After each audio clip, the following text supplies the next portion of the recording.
जयपुर शहर के बाहरी इलाके में बसा राजेश्वरी मेमोरियल हॉस्पिटल कभी अपनी शानदार इमारत और उन्नत सुविधाओं के लिए मशहूर था, लेकिन पिछले कुछ वर्षों से यह अस्पताल वीरान पड़ा था।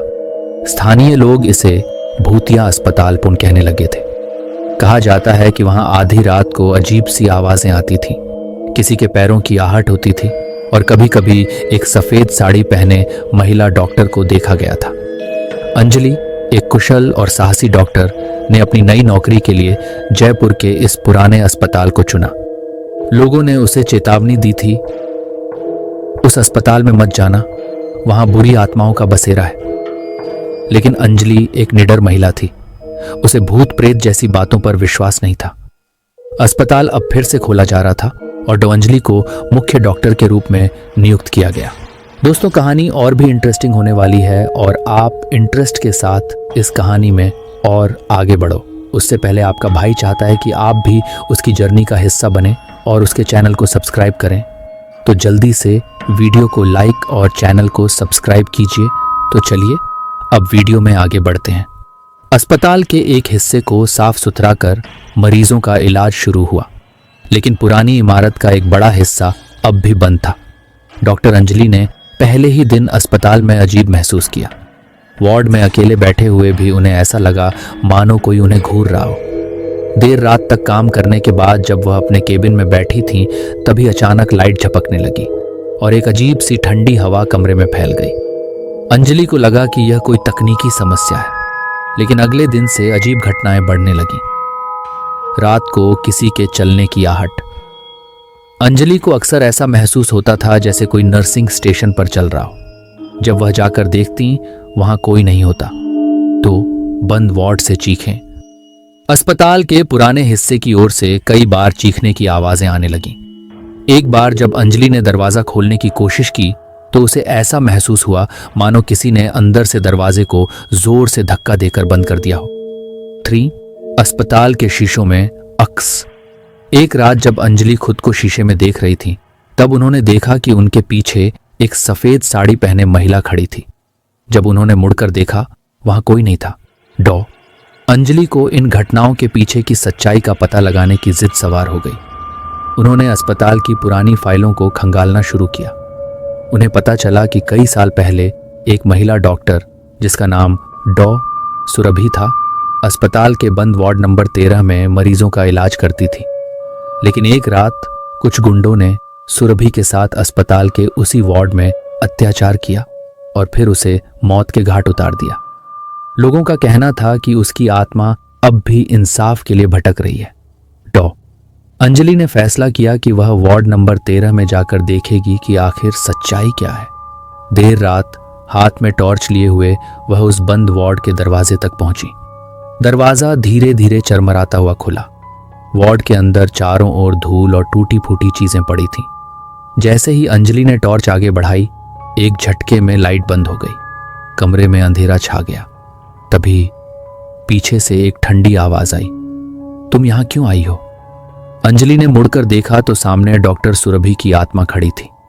उसका चेहरा डरावना था, आंखें लाल और खून से लथपथ सफेद साड़ी। अंजलि का दिल जोर जोर से धड़कने लगा। सुरभि की आत्मा ने कहा, इंसाफ चाहिए, मेरा इंसाफ करो, नहीं तो यह अस्पताल कभी चैन से नहीं चलेगा। अंजलि जैसे तैसे अस्पताल से बाहर निकली। अगले दिन उसने पुलिस रिकॉर्ड और पुराने गवाहों को खंगाला। धीरे धीरे सच्चाई सामने आने लगी। लेकिन जैसे ही अंजलि को असली अपराधियों का नाम पता चला, उसकी जिंदगी खतरे में पड़ गई। अस्पताल के बाहर एक अज्ञात व्यक्ति ने अंजलि को चेतावनी दी, डॉक्टर सुरभि की आत्मा का राज मत खोलो, वरना तुम्हारा भी वही हाल होगा। अंजलि अब दोहरी लड़ाई में फंस चुकी थी। एक तरफ सुरभि की आत्मा का इंसाफ और दूसरी तरफ खुद की जिंदगी का खतरा। अंजलि को एक रात फिर वार्ड नंबर 13 से आवाज सुनाई दी। जब वह वहां पहुंची तो कमरे में एक पुराना ऑपरेशन टेबल रखा हुआ था और टेबल पर उनका नाम लिखा था, डॉक्टर अंजलि, अगला नंबर तुम्हारा है। अंजलि के चेहरे पर पसीना आ गया। तभी पीछे से वही ठंडी हवा चली और सुरभि की आत्मा ने कहा, अब समय खत्म हो रहा है, जो मेरे साथ हुआ वह तुम्हारे साथ भी होगा। अंधेरे में कमरे का दरवाजा अपने आप बंद हो जाता है और चीख की आवाज पूरे अस्पताल में गूंज उठती है। फिर से शुरू हो गई। हर रात अजीब आवाजें, चीखें और परछाइयां नजर आने लगी। मरीजों ने शिकायत की कि वे एक सफेद साड़ी में लिपटी महिला को देख रहे हैं जो उन्हें घूरती रहती है। ए और वार्ड नंबर 13 की हलचल। अस्पताल का पुराना वार्ड नंबर 13 का डर, जहां डॉक्टर अंजलि गायब हुई थी, वहां से रात में ठंडी हवा, पैरों की आहट और दरवाजे के खुद ब खुद खुलने और बंद होने की घटनाएं होने लगी। ठो थड़ो अंजलि का साया। डॉक्टर अन्विता को बार बार अस्पताल के शीशों में अपनी परछाई के पीछे एक और साया दिखने लगा। यह साया डॉक्टर अंजलि का था, जो अब अधजले और भयानक रूप में दिखाई देने लगी। 3 सुरभि की आत्मा की चेतावनी।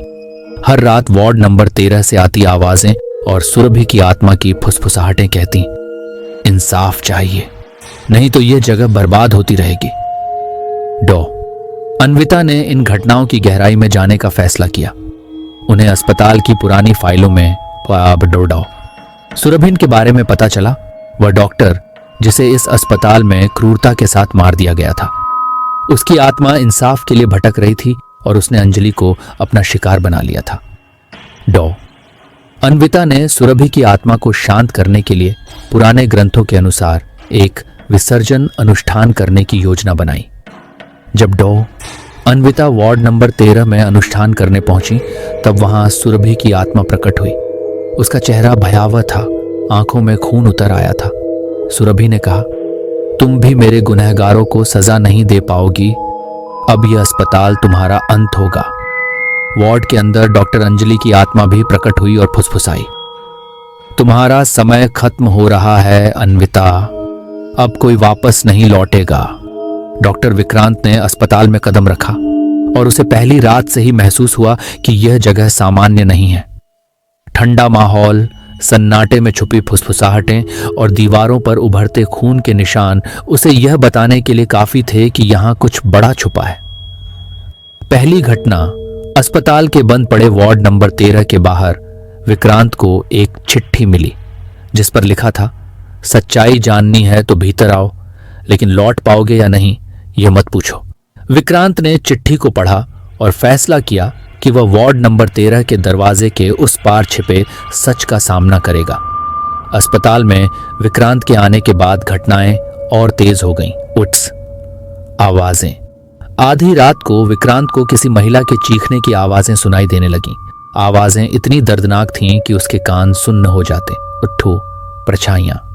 हर जगह अंधेरे कोनों में सफेद साड़ी में लिपटी सुरभि, अंजलि और अन्विता की परछाइयां दिखाई देने लगीं। 3 मौत की गिनती।